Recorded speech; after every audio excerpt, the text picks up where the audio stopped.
Hello friends, welcome to the Great American Water Kettle Boil-Off. Today I have a selection of 3 water kettles ranging from the least expensive to the most expensive. Putting 2 cups of water in each water kettle.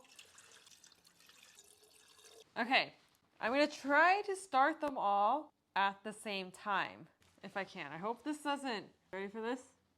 3, go. I blew the circuit. Let's do it.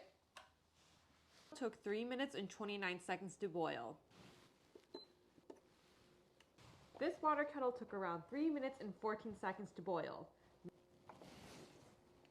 3 minutes and 40 seconds to boil. Each of these water kettles definitely have their pros and cons, from the least expensive to being the most expensive. Stay tuned for a more in-depth review of all of these water kettles to see which one will suit your needs the best.